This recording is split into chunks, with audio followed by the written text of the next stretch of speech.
Hermanos, la historia de la humanidad está trazada por expresiones sencillas, pero gloriosas de la palabra de Dios. La historia de la humanidad, de toda la humanidad, esa historia está marcada por versículos que pueden parecer textos normales de la Biblia.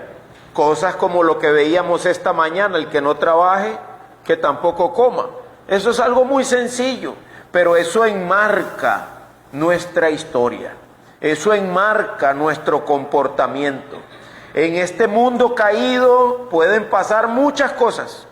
Pueden pasar cosas grandes como guerras, terremotos, hambrunas, muertes, y pueden ocurrir cosas pequeñas.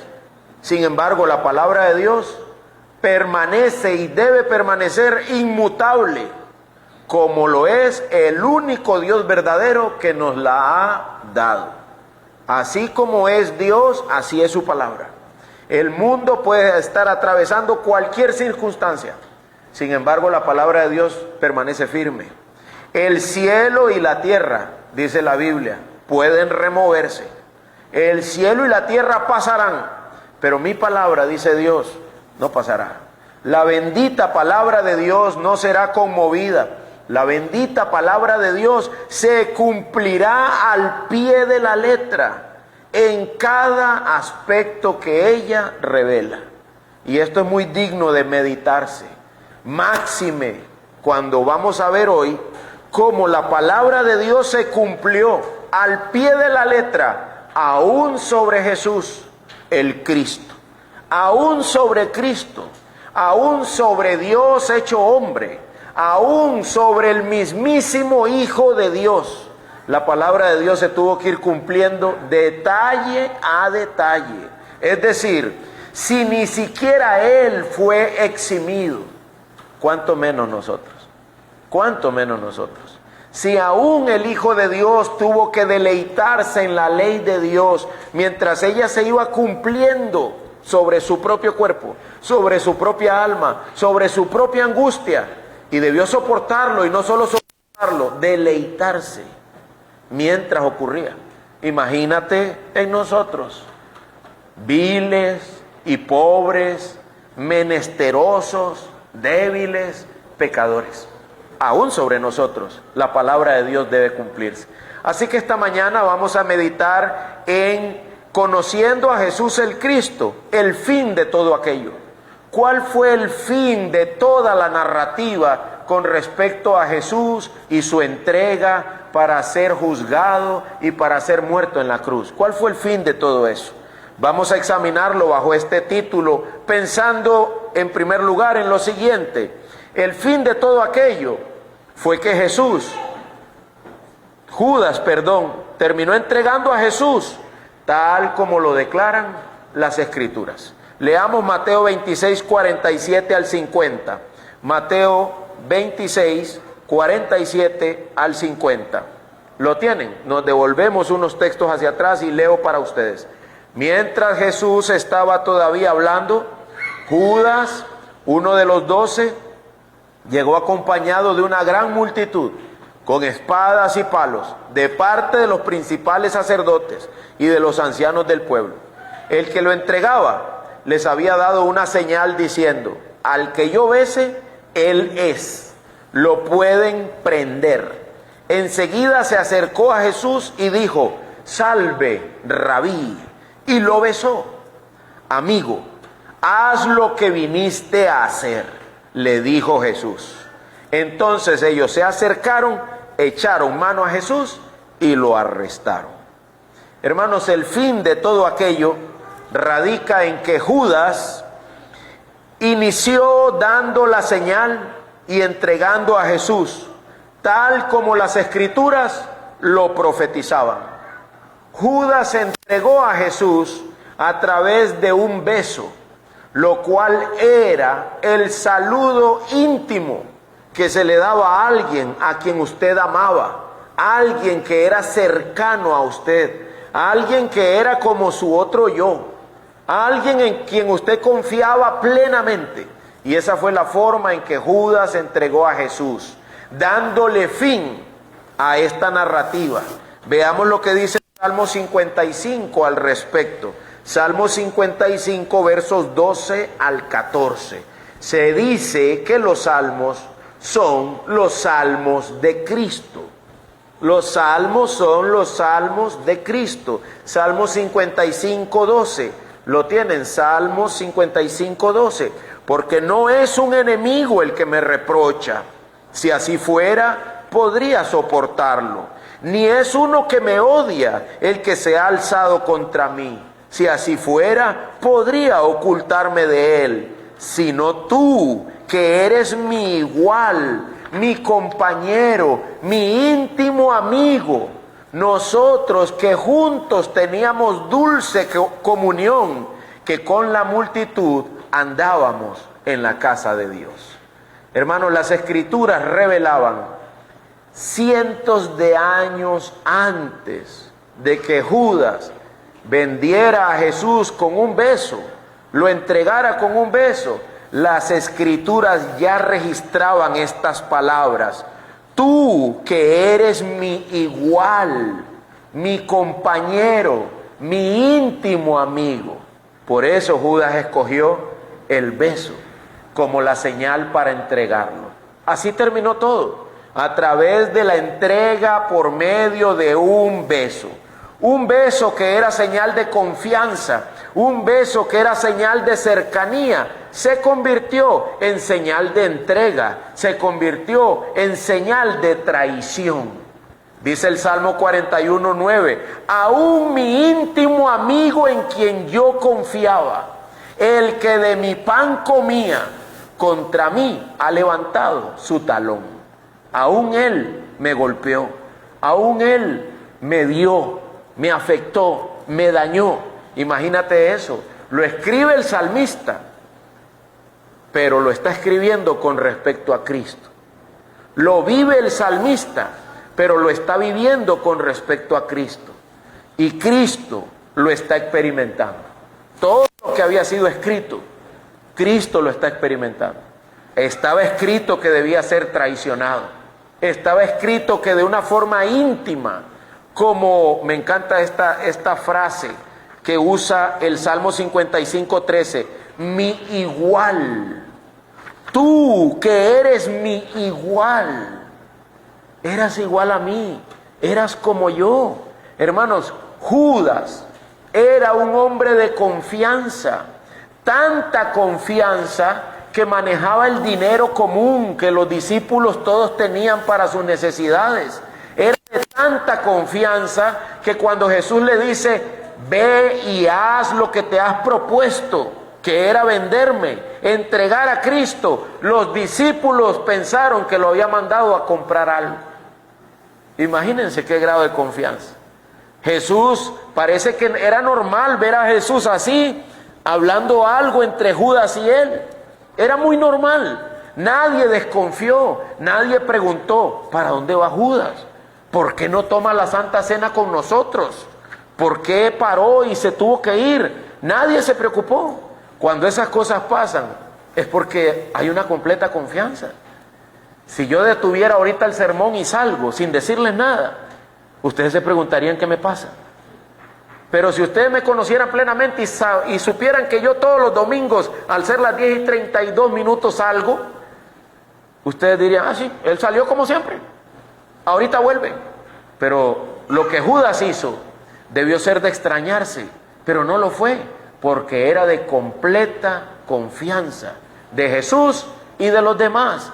Nadie sabía que cuando habló del frasco de perfume que se había quebrado para bañar a Jesús, nadie sabía que él lo decía porque robaba. Eso no lo sabían, de eso se dieron cuenta después. Cuando Judas ya fue muerto, seguro hicieron cuentas, o alguien dijo, ese tipo era un ladrón. Era de esperarse que muriera así, pero en principio era una completa confianza. Eso es lo que dicen las Escrituras. El que lo iba a entregar era el hombre que comía de su propio pan. El que lo iba a entregar era el hombre íntimo, el igual a él, que lo entregaría a través de un beso, que terminó siendo la señal de traición. Es interesante que la confianza y la relación íntima que tenían Judas y Jesús llegó a su final. ¿Por qué razón, hermano? Porque las escrituras tenían que cumplirse. Las escrituras tenían que consumarse. Lo que Dios había dicho tenía que llegar a ocurrir. Más allá de si tenían una bonita relación o no, más allá de si es doloroso o no, que tu propio amigo te clave un puñal por la espalda. Más allá de eso, las escrituras son supremas y tienen que cumplirse. Judas viene a Jesús y lo besa y le dice: salve, rabí, salve, maestro. Jesús responde: lo que viniste a hacer, hazlo. Amigo, haz lo que viniste a hacer. Sumamente interesante la respuesta de Jesús. Es una respuesta profunda, es una respuesta directa, es una respuesta sincera. No más juegos de póker. Se acabó, Judas. Se acabó. Es hora de que las escrituras se cumplan. Se acabaron los juegos. Se acabó el entramado. Se acabó lo escondido. No más rabí de apariencia, que significa maestro. No más rabí de apariencia. Es hora que todo llegue a su final. Haz lo que viniste a hacer. Eso es como si le hubiera dicho: mira, a mí no me andes más por las ramas. Esto que nosotros teníamos, una relación de 3 años de amistad, de confianza, de intimidad entre tú y yo era tu maestro, tú eras mi discípulo, eso se acabó. Vamos, cumpla lo que usted vino a hacer. Ejecute aquello para lo cual usted fue creado. Cuando las escrituras se consuman, escucha esto, hermano, cuando las escrituras se consuman, todo ha llegado al final. Todo llega al final. Para cada uno de los personajes que están implicados en ella. No hay forma de chantajear, no hay forma de dilatar el proceso. Cuando las escrituras se consuman, es hora de que se cumpla la verdad y que los hechos evidentes salgan a la luz. Rabí, dice Judas, y Jesús responde: amigo. Como cuando usted dice: Señor, haga lo que usted vino a hacer. La expresión amigo en nuestra cultura significa otra cosa, pero la expresión amigo en esta cultura es: yo no te conozco, haz lo que viniste a hacer. Creo que en la época de antes los viejitos sí le decían a otros: amigo, y ningún niño iba corriendo a decir: papi, ¿ese es su amigo? No sé ni quién es. Solo es un saludo neutral.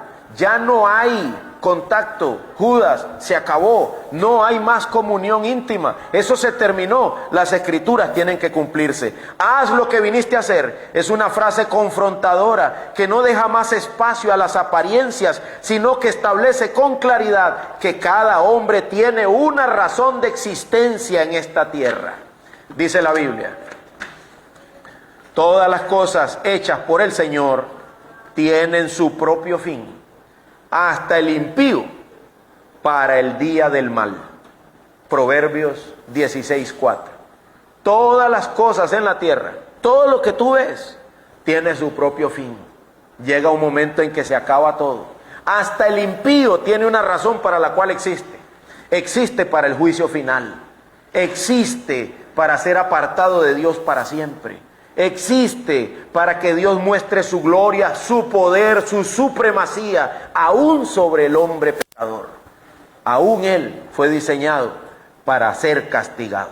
Hermanos míos, cada uno de nosotros tiene un final. No es solo el fin de todo aquello con respecto a la vida de Cristo. Es también el fin de todo aquello con respecto a nuestra propia vida. Hermanos míos, todo llega a su final y todo se consuma tal como dice la Escritura. Dice Hebreos 4:12, porque la palabra de Dios, ojo a eso, Estamos hablando de la centralidad de las Escrituras, gobernando la vida de todos nosotros, inclusive la de Cristo. Escucha esto, la palabra de Dios es viva, es eficaz, es más cortante que una espada de dos filos, penetra hasta la división del alma y del espíritu, de las coyunturas, los tuétanos, poderosa para discernir los pensamientos y las intenciones del corazón. Amén. Y luego dice, no hay cosa creada, oculta a su vista. Increíble. Estaba hablando de la Biblia. Y luego dice que ella te ve, que ella te observa, que ella te lee, que ella ha determinado ya tu final. Y el mío también. ¿Verdad? Oh, bendita palabra de Dios. Decía Martín Lutero, yo quiero una copia de estas. Yo quiero una copia de estas. Cuando leo algo como esto, temor da interactuar con una copia como esta. Temor da. No hay cosa creada oculta a su vista. Escucha, sino que todas las cosas están al descubierto y desnudas. No dice ante ellas, dice ante los ojos de aquel a quien tenemos que dar cuenta. Hermanos, ella es un igual a Dios. Ella es un igual a Dios, al juez de toda la tierra. Ella es un igual. Ella es un sinónimo. Leí Hebreos 4:12 y 13. Para mantener su atención no me lo llevé para allá. Pero eso es lo que la Biblia dice. Que todo está abierto delante de ella. Que ella es la que nos va a juzgar, porque todo está desnudo ante los ojos de aquel a quien tenemos que dar cuentas. Seremos juzgados por la palabra misma. En este sentido, por Cristo mismo. Cristo es la palabra de Dios encarnada. Todas las Escrituras apuntan a Él. Él es Dios y Él será nuestro juez en el día final. Llama la atención que la palabra de Dios termina igualándose a Cristo mismo. La palabra de Dios es penetrante. La palabra de Dios deja al descubierto la intención de Judas.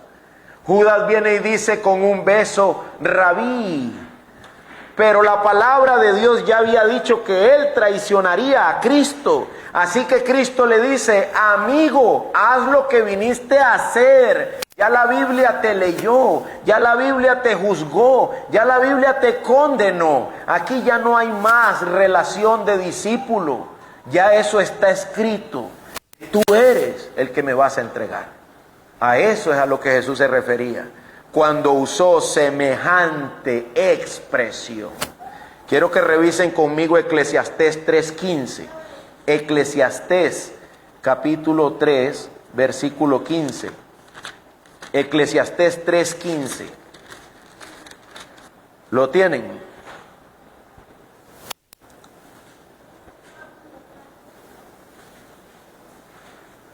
Vamos a leer desde el 14, Eclesiastés 3:14.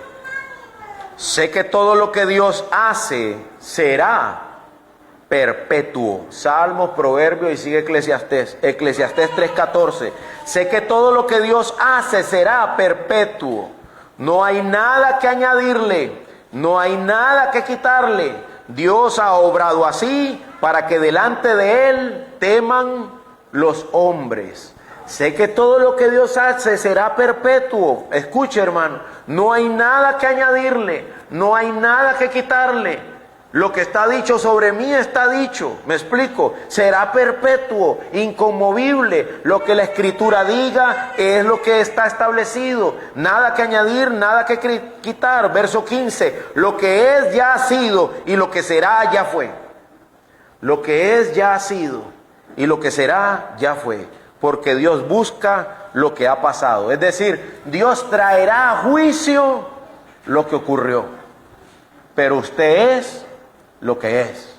Y será lo que será. No puede cambiarlo. Increíble eso. Todo lo que Dios hace será perpetuo. Y lo que es, eso será. Y no hay cambio sobre eso. Verso 17. Yo me dije, Dice el sabio, yo me dije, al justo como al impío juzgará Dios, porque hay un tiempo para cada cosa y para cada obra. Lo que es, será. Al justo como al impío juzgará Dios. Hermanos, todos compadeceremos ante aquel a quien tenemos que dar cuentas. Que tema el justo, ni más el impío. Nadie se va a escapar. ¿Quién dijo eso? La Escritura. La Escritura ya ha establecido algo para nosotros, de la manera que está establecido para el hombre que muera una sola vez, y después de esto, el juicio. Está establecido. No podré quitar eso de mí, no podré esquivar eso. Yo tendré que ver a Dios y darle cuentas. La Escritura lo ha dicho. Así como Judas tenía que entregar a Jesús indefectiblemente.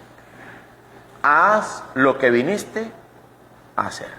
Lo que Jesús estaba diciéndole es, cumple lo que de ti está dicho. Hazlo. Lo que viniste a hacer, hazlo. No más regateos. No más regateos. Cuando nuestro último aliento de vida se escape, o Cristo aparezca en gloria, será evidente aquello que vinimos a hacer a este mundo. Vinimos a este mundo para ser salvos por la gracia de Dios y alcanzar vida eterna. O vinimos a este mundo a hundirnos en nuestros pecados y terminar condenados. Eso es un hecho. Es necesario ser claro sobre esto, porque las palabras de Jesús son directas y claras. Haz lo que viniste a hacer. Hermanos míos, nosotros jugamos y alargamos nuestras sendas de maldad lo más que podemos. Pecamos una y otra vez. Nos descarriamos y nos desorientamos, pero corremos el riesgo de que un día todo concluya y que las palabras de Dios sean estas: amigo, haz lo que viniste a hacer. O dicho de otro modo, al lago de fuego preparado para el diablo y sus ángeles desde antes de la fundación del mundo. Recuerda esto en cada momento de tu vida. La palabra de Dios me juzga. La palabra de Dios me juzga. Y puede que yo esté pecando, jugueteando, alargando mi maldad. Debo recordar, esto es peligroso. Un día el cielo se puede cerrar en contra de mí y yo podría escuchar palabras como estas: al lago de fuego preparado para el diablo y sus ángeles desde antes de la fundación del mundo. Apártense de mí. Esto es asunto serio, hermano. Yo creo que Judas nunca pensó en la profundidad de las Escrituras. Jesús lo tenía muy claro. Lo que Judas estaba haciendo era suficiente para traer condenación. En segundo lugar, ¿cuál es el fin de todo aquello? Que Jesús fue arrestado. Ese es el fin de todo aquello. Que Judas lo entregó, tal como la Escritura dice, a través de la traición. Que Jesús fue arrestado por medio de la espada, tal como la Escritura dice. Mira conmigo Mateo 26, 51. Y uno de los que estaban con Jesús, extendiendo la mano, sacó su espada e hiriendo al siervo del sumo sacerdote, le cortó la oreja. Entonces Jesús le dijo: vuelve tu espada a su sitio. ¿Por qué? Porque todos los que toman la espada, a espada perecerán. ¿O piensas que no puedo rogar a mi Padre, y Él pondría a mi disposición ahora mismo más de 12 legiones de ángeles? Pero, esta es la pregunta: ¿cómo se cumplirían entonces las Escrituras que dicen que así debe suceder? El uso de espadas para arrestar a Jesús es sin duda una parte integral de la narrativa que estamos estudiando. En el versículo 47 de Mateo 26 decía que vinieron a Jesús con espadas y con palos. lo cual incita una reacción militar de parte de uno de los que estaban con Jesús. Solo tenían una espada. Nosotros sabemos que esa espada la tenía Pedro. Solo tenían una espada y Pedro es el que la usa para cortarle la oreja al siervo de este sumo sacerdote. Es decir, la presencia de espadas generó en Pedro una reacción militar. Dice Pedro, aquí hay que defenderse. Esto es un hecho. Esto va a terminar en batalla y en muerte. Y Cristo lo detiene.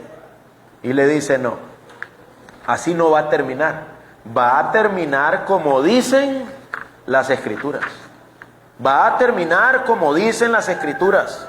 Jesús, según las Escrituras, debía ser tratado como alguien que no merece ser contemplado. Jesús, según lo que dicen las Escrituras, debía ser arrestado como un ladrón. Eso debía cumplirse. Zacarías 13:7, despierta, espada, despierta, espada. Dice la palabra de Dios en Zacarías 13:7, levántate, espada, contra mi pastor y contra el hombre compañero mío, declara el Señor de los ejércitos. Dios le había dado una orden a la reacción militar, al poder militar, a las armas. Dios le había dicho, levántense y arresten a mi pastor. Y la M es con mayúscula. Es decir, dice Dios, ese es mío. Yo lo tengo ahí. Yo lo puse ahí para eso. Que se levante la espada sobre mi pastor. Así que era evidente que Jesús iba a decir, guarda esa espada, Pedro. Así no es con espada, no es de esa manera. Esto por varias razones. Una de ellas, que el que derrame sangre de hombre, por el hombre, su sangre será derramada. Génesis 9:6. Pero la mayor de todas ellas, dice Jesús, para que se cumpla la Escritura. Pedro, si tú me defiendes con armas, ¿cómo se cumplirían entonces las Escrituras? Imagina lo que Jesús le está diciendo a Pedro. Imagina lo que Jesús le está diciendo a sus discípulos. Las Escrituras reinan. Las Escrituras reinan, imperan, están por encima de nosotros y por lo que podemos considerar nuestro propio bienestar. Pedro, guarda esa espada. Deja eso. Dice Jesús, yo podría hacer que vengan cientos de ángeles a defenderme, si quisieran. Pero entonces, ¿cómo se cumplirían las Escrituras? ¿Cómo haríamos para que la Biblia llegue a su final? La Biblia dice en Isaías 53:7, fue oprimido y afligido, pero no abrió su boca. No abrió su boca. Todo lo que ocurrió en torno a Jesús en Mateo 26 tenía que ir sucediendo conforme las Escrituras lo tienen declarado. Jesús debía ser sacrificado. Debía ser entregado a muerte de forma voluntaria. Esto sería el bien mismo de muchas almas. Esta entrega de Cristo, que en su momento parecía exponerse al mal personal, realmente significaría el bien de la humanidad. Por el sacrificio de uno, los muchos fueron considerados justos. Los muchos fueron considerados salvos. Hermanos, debemos recordar entonces que estamos implicados en el mundo de Dios. El mundo de Dios no siempre necesita nuestra defensa. El mundo de Dios no siempre requiere que yo saque la espada. Yo voy a tener que dejar que muchas cosas pasen. Yo voy a tener que dejar que muchas cosas se digan. ¿Para qué? Para que se cumplan las Escrituras. Debemos confiar en que Dios tiene el control. No debemos levantar nuestra mano en defensa, sino que tenemos que confiar que en Dios está el poder y que controla todo, dice Hebreos 1:3, por medio de su palabra. Él gobierna. Él gobierna. Siempre recuerdo aquel hombre que vino a gritarle a David y a decirle un montón de malas palabras y a tirarle piedras y decirle, ahí está la consecuencia de lo que hiciste, bla, bla, bla. Y dicen los hombres de David, vamos y lo matamos. Y dice David, no, déjenlo. Si Dios le dio permiso de maldecirme, que así sea. Déjelo. Para que se cumplan las escrituras, vamos a tener que sujetarnos a muchas cosas y dejar que la palabra de Dios fluya. Tanto así que para que se cumplan las escrituras, también los discípulos lo abandonaron, tal como lo dijimos el domingo pasado. Veámoslo en Mateo 26, verso 55, dentro de el arresto de Jesús. En aquel momento, Mateo 26, 55, en aquel momento Jesús dijo a la muchedumbre, como contra un ladrón han salido, con espadas y palos para asegurarse que me arrestaban. Cada día me sentaba en el templo para enseñar y no me prendieron, no me arrestaron, dice Jesús. Pero todo esto ha sucedido para que se cumplan las escrituras de los profetas. Entonces todos los discípulos lo abandonaron y huyeron. Todos los que dijeron que no lo iban a abandonar, jamás. Dice Jesús, qué interesante, ¿no? Qué contradictorio es. Vienen a mí como si yo fuera un ladrón. Y yo estaba todos los días allá en el templo enseñando. Jesús dice, ¿cuándo me he robado algo? Si yo estaba en el templo. ¿Cuándo he andado yo en la noche cuando no hay nadie viendo a ver qué me llevo? Nunca, dice. Siempre mi trabajo fue público, fue de cara al pueblo, fue en evidencia todo lo que yo hacía y nunca me arrestaron. Pero ahora vienen y me arrestan en privado, en la madrugada, solo, además triste, afligido, ya bajo la realidad de que lo iban a arrestar, sin dormir, ha pasado toda la noche orando. Es como decir, pero tenían que escoger este momento, en que estoy débil, en que me siento cansado, en que estoy afligido. Justo ahora tenía que ocurrir esto. Y luego dice, pero todo eso ocurrió para que se cumplan las escrituras. Todo esto tenía que ser así, tal para que se cumplan las escrituras. ¿Verdad? Estaba pensando en mi papá, ahí va con el camión y ¡pam!, se quiebra el motor. Justo ahora, sí, dice el Señor, para que se cumplan las escrituras. Señor, no tengo ni plata en el banco, para que se cumplan las escrituras. De que tu fortaleza soy yo, de que tu mirada debe estar puesta en mí, que busque las cosas de arriba, no las de... todo el tiempo que usted diga, y justo ahora, acuérdese, para que se cumplan las escrituras, para que se cumplan las escrituras. Eso es lo que Jesús está diciendo. Qué raro, ¿no? Estuve todo el tiempo ante ustedes, a la vista de ustedes. Me pudieron haber arrestado el lunes, el martes, el miércoles, cualquier día, en la mañana, al mediodía. Ah, no, pues tienen que venir de madrugada, cuando estoy cansado, cuando estoy triste, estoy afligido, atormentado. Y vienen como si yo fuera un ladrón. Pero yo sé, todo es para que se cumplan. No había terminado de decir eso y ya los 12, que ya eran 11, ya se habían ido huyendo. Ahí van también para que se cumplan las escrituras. Dice Zacarías 13:7, hiere al pastor y se dispersarán las ovejas. Hiere al pastor y se dispersarán las ovejas. Todo fue que le echaran mano. Y los hermanos nos vimos. Aquí no nos vamos a quedar. ¿Te imaginas lo que es ver a los suyos también irse? Y quedarse completamente solo. Y solo refugiarte en esto para que se cumplan las escrituras. En una película, creo que es la película de Narnia, hay unos bichos que comen árboles, como un castor, unos castores diciendo, las profecías se están cumpliendo, las profecías se están cumpliendo. Es una alusión a esto, es una alusión a esto, para que se cumplan las profecías. Para que se cumplan las profecías, Judas me entregó con un beso. Para que se cumplan las profecías, la espada se levantó sobre mí. Para que se cumplan las escrituras, los míos salen huyendo. Y falta más para que se cumplan las escrituras.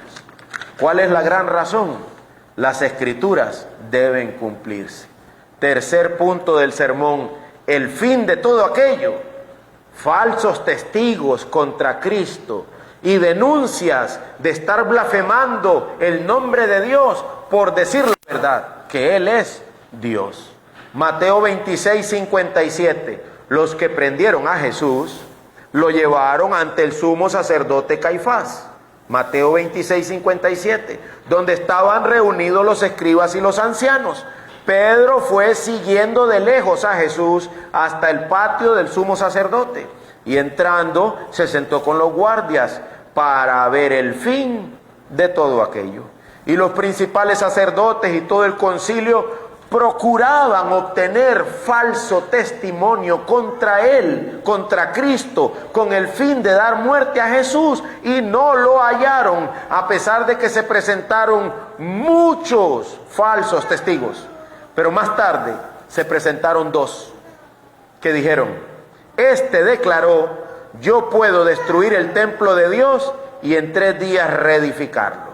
Entonces el sumo sacerdote, levantándose, le dijo: ¿no respondes nada? ¿Qué testifican estos contra ti? Pero Jesús se quedó callado y el sumo sacerdote le dijo: te ordeno por el Dios viviente que nos digas si tú eres el Cristo, el Hijo de Dios. Jesús le contestó: tú mismo lo has dicho. Sin embargo, a ustedes les digo que desde ahora verán al Hijo del Hombre, es decir, a Él, sentado a la derecha del poder y viniendo sobre las nubes del cielo. Ahora me verán a mí en gloria. Entonces el sumo sacerdote rasgó sus vestiduras diciendo: ha blasfemado. ¿Qué necesidad tenemos de más testigos? Ahora mismo ustedes lo han oído la blasfemia. ¿Qué les parece? Él es digno de muerte, le contestaron. Entonces le escupieron en el rostro, le dieron puñetazos y otros lo abofeteaban y le decían: adivina, Cristo, adivina, Mesías, adivina, Hijo de Dios, ¿quién es el que te ha golpeado? Imagínense.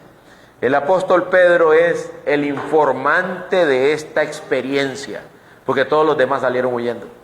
Pedro también, pero Pedro lo siguió de lejos.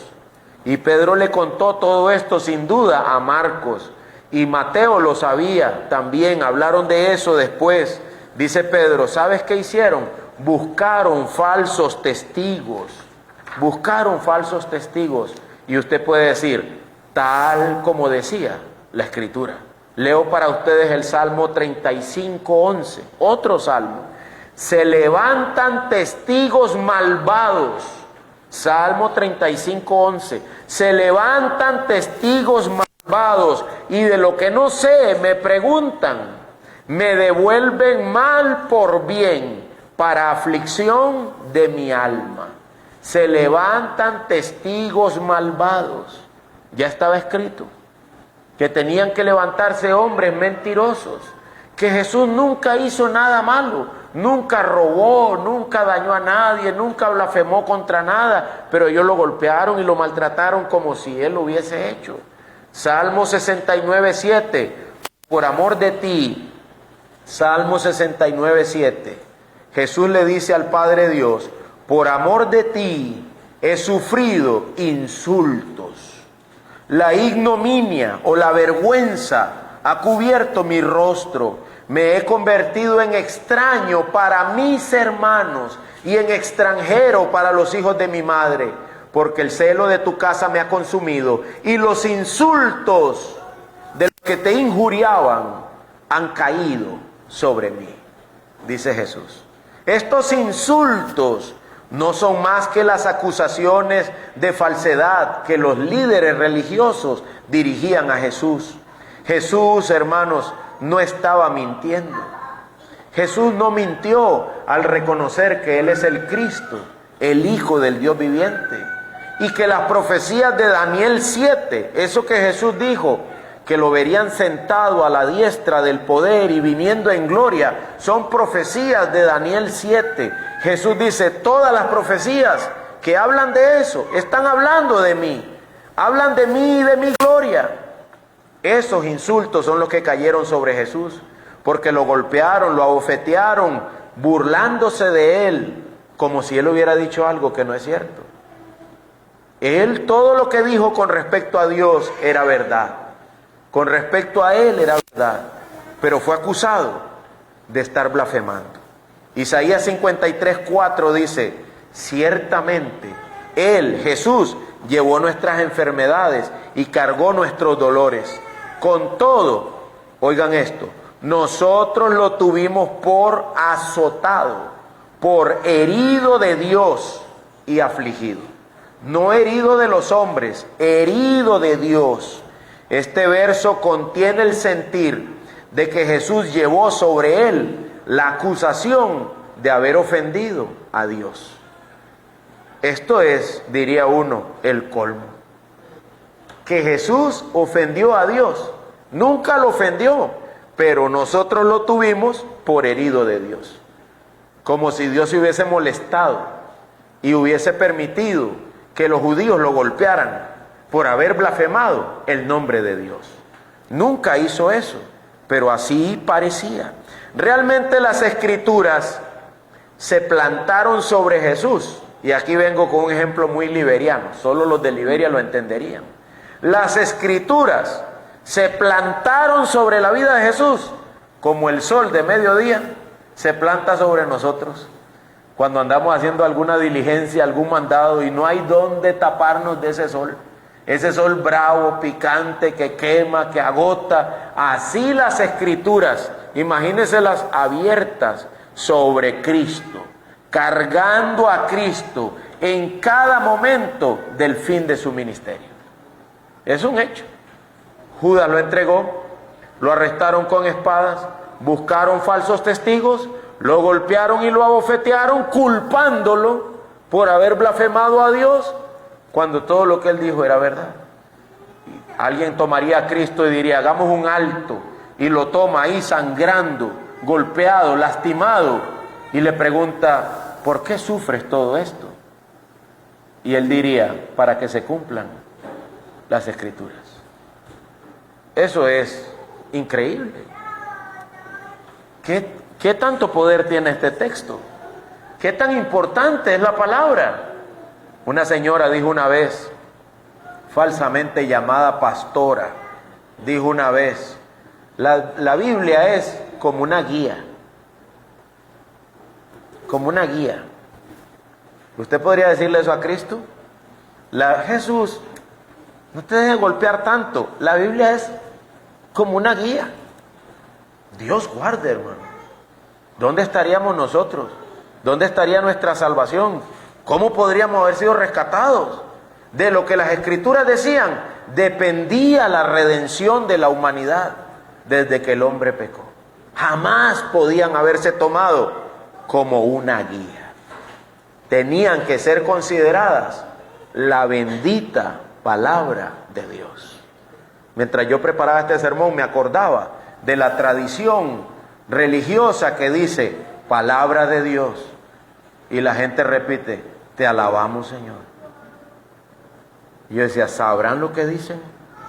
Palabra de Dios, te alabamos, Señor, porque es tu palabra reinando aún sobre la integridad física de Cristo mismo. Las escrituras se plantaron en un lugar de prioridad, estableciendo la importancia que tiene la redacción de los pensamientos de Dios en este libro. Hermanos, este libro es la revelación de Dios y la voluntad de Dios para el hombre, con la intención de que todo lo que dice en este libro se cumpla. La intención de Dios es que todo esto llegue al fin de todo aquello. Por último, como una consecuencia lógica de todo lo que hemos dicho, adivina qué hizo también Pedro, el apóstol fiel que dijo que jamás lo negaría. También lo negó. Pero ¿en qué parte de la Biblia decía que Pedro lo iba a negar? En ninguna parte. Pero alguien lo dijo antes de que lo negara. ¿Quién? Cristo. Entonces lo que Cristo dijo también es la palabra de Dios. Lo que Cristo dijo tiene el mismo carácter, es palabra de Dios, porque hasta Pedro terminó haciendo lo que Cristo dijo: antes de que el gallo cante, tú me negarás 3 veces. Leámoslo ahí, Mateo 26, 69. Pedro estaba sentado afuera en el patio y una sirvienta se le acercó y dijo: tú también estabas con Jesús el Galileo. Pero él negó delante de todos ellos diciendo: no sé de qué hablas. Cuando salió al portal, Pedro como que se cambió de lugar. Lo vio otra sirvienta y dijo a los que estaban allí: este estaba con Jesús el Nazareno. Y él otra vez se lo negó con juramento. Lo juro, yo no conozco a ese hombre, por Dios, lo juro. Un poco después se acercaron los que estaban allí y dijeron a Pedro: seguro que tú también eres uno de ellos. ¿Por qué? Porque aún tu manera de hablar te descubre. Ya Pedro estaba afectado por Cristo. Hablaba como Cristo, aunque estuviera ahí tratando de aparentar que él no era de ellos. Dice, entonces, él comenzó a maldecir. Dice, sí. O sea que la gente normalmente hablaba usando maldiciones. Pero Pedro no, porque Pedro había aprendido de Cristo. Ustedes bendigan, no maldigan. Y Pedro ya estaba afectado por esto. Así que dice Pedro aquí, la única forma de salir bien librado es echar maldiciones. Entonces echó maldiciones y juró: yo no conozco al hombre. Y al instante un gallo cantó. Pedro se acordó, no de lo que decían las profecías, sino de lo que Jesús había dicho: antes que el gallo cante, me negarás 3 veces. Y saliendo afuera, lloró amargamente. ¿Qué significa eso, hermano? Las escrituras se tienen que cumplir, aún sobre el llanto de Pedro, aún por encima del tormento y de la aflicción de Pedro. Mírate ahí, hermano mío, y démonos cuenta. La palabra de Dios tiene que alumbrar como sol de justicia sobre nuestras vidas. Resplandecerá y hará aquello para lo cual ha sido enviada. No importa si el hombre sufre en el proceso. No importa. La palabra de Dios es mayor. Su palabra es mayor. Su palabra es mayor. Le decía yo a una mujer que se iba a casar: mira, ese hombre no es cristiano. Ese hombre no es cristiano. Si te casas con él, ¿quién lo va a regular? Porque solo a los hijos de Dios los regula la palabra de Dios. Porque para nosotros la palabra de Dios es mayor. Porque cuando peco, sé que no puedo ir detrás de mi pecado. Sé que tengo que volver aquí al bendito libro de Dios. Sálvame, Señor. Sé que no puedo seguir. Sé que no puedo andar por donde mi carne quisiera. Sé que esto me gobierna. Su palabra es mi Dios. Su palabra es lo que yo quiero reconocer, es lo que yo quiero adorar, es a lo que yo quiero honrar. Su palabra. ¿Qué tenemos de Cristo hoy, hermanos? Su palabra. Su palabra. Aunque mi alma llore, aunque bote yo mis lágrimas, esta es la que debo cumplir. Y esta dice tanto de mí, dice tanto de nosotros, ella, su palabra,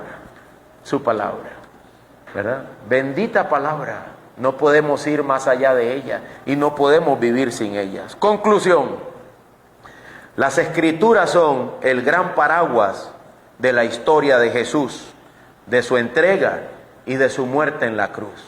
Las escrituras están cubriendo toda la historia de Jesús. Desde su nacimiento hasta su muerte, su resurrección y su recepción en gloria. Todo estaba aquí en las escrituras. Están tapándolo todo. Cuando ellas definen la narración, no solo definen la historia de un hombre en un lugar del mundo, en un pasado lejano, sino que están definiendo la historia de la humanidad completa en un mundo caído. Y la única forma, están definiendo las escrituras también, la única forma en que podremos ser redimidos. Hermanos, nunca piensen de Cristo como un Cristo lejano. Nosotros dependemos de Cristo. Nosotros dependemos de su sacrificio. Nosotros dependemos de su salvación. Este no es el Dios de los judíos, este es el Dios del mundo entero. El dueño y Señor de todo lo creado. Y si las escrituras le taparon completamente y le dieron sombra y gobernaron toda su vida, esas mismas escrituras deben tapar y gobernar toda mi vida.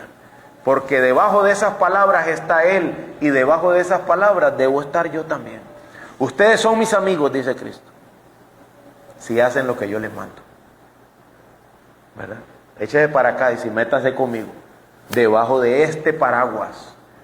Ahí va a haber temblores, ahí va a haber terremotos, ahí va a haber fuego, muerte, dolor, angustia, aflicción. Pero mi palabra permanece para siempre. Usted estará seguro bajo este sitio. La bendita palabra de Dios. Hermano, Jesús se regocijó experimentando en su propia carne el cumplimiento de la palabra de Dios. Sufrió traición, abandono, acusaciones falsas, negación, y en su silencio se deleitó en la palabra de Dios. Cuando usted lo veía quedito, solo estaba pensando, así dice la Escritura. Así dice la Escritura. Viendo cómo la palabra del Dios soberano se cumple. Sin duda, Jesús había orado y tenía su mirada puesta más allá de la tierra. No cabe duda que había pasado por el huerto de Getsemaní. Jesús había estado en comunión con su Padre Dios. Jesús había sido sustentado por Moisés. Es decir, Jesús se había alimentado de los profetas y estaba completamente listo para hacerle frente a este sacrificio. La Biblia dice que de mucho tiempo atrás, después de la reunión con Moisés y con Elías, ya Jesús había endurecido su rostro, ya lo había puesto firme, tenía claro que iba a la cruz. Hermanos, ¿podemos aprender de esto? ¿Podemos tener el mismo sentir que tuvo Cristo? ¿Podemos leer y darnos cuenta de que nunca hizo nada para detener lo que la palabra de Dios ya había revelado que debía ocurrir? Y que aún la negación de Pedro era parte de su plan eterno, aunque a Pedro le llevara costo y lágrimas. Claro que podemos aprender. Lo primero que aprendemos es que todo ocurrió para que se cumplieran las Escrituras y para que nosotros pudiéramos ser librados de la condenación eterna. El sufrimiento de Cristo, obedeciendo a Dios su Padre eterno, es nuestra salvación. Y tenemos que responder a eso en agradecimiento. Tenemos que responder a eso cuidándonos de no menospreciar a Cristo. No sea que cuando yo venga a Él y le diga, Maestro, Él me diga, yo no te conozco. Yo tengo que saber cómo responder a lo que las Escrituras ya han revelado. ¿Y cómo debo responder? Dice la Biblia, arrepentíos y creed en el Evangelio. Si yo no respondo a todo lo revelado de una manera que el nombre de Dios sea glorificado, también se dirá de mí aquel día, haz lo que viniste a hacer. Ve y recibe lo que estaba preparado para ti desde antes de la fundación del mundo. Siendo que hemos de recordar y apreciar el lugar de importancia que tiene la bendita palabra de Dios en nuestra vida, nosotros no podemos poner nuestro interés personal por encima de la Biblia. Pastor, ¿usted no sabe lo que duele? Sí sé, pero hágale caso a Dios. ¿Usted no sabe todo lo que he sufrido? Puede que no, creo que sí sé, pero hágale caso a Dios. ¿Usted no sabe lo que cuesta? Somos débiles. Sí, pero sujétese a Dios. No puedo poner mi bienestar personal por encima de la bendita palabra de Dios. Mis emociones no me pueden gobernar por encima de la bendita palabra de Dios. Ni mi tristeza, ni mi euforia. Nada. La palabra de Dios debe ser mi equilibrio, debe ser mi punto, debe ser mi centro. Así lo hizo Cristo. Así estoy llamado a hacerlo yo. Hermanos, todo lo creado y todo lo vivido en este mundo busca que nosotros exaltemos la palabra de Dios por encima de nuestro bien humano, temporal, pasajero, terrenal. Todo lo creado y todo lo vivido solo está ahí para una cosa, para que yo le dé la gloria a Dios, de la forma que el nombre de Dios debe ser exaltado y glorificado. Pero hemos de recordar, recuerde, porque estamos hablando de que yo me sujete aunque sufra. Recuerda, Dios es bueno. Recuerda, Dios es misericordioso. Recuerda que la voluntad de Dios se relaciona con lo que es bueno, agradable y perfecto. De manera que aun cuando sufras, deleítate. Dios está en control. Y lo está haciendo para bien. Lo está haciendo para su gloria. Lo está guiando todo para que su nombre sea exaltado. Y si eso ocurre, eso será bueno para mí también. Eso será bueno para mí también.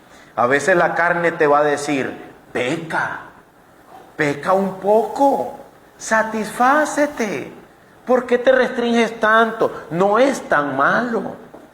Recuérdale, ¿quién manda? ¿Quién gobierna?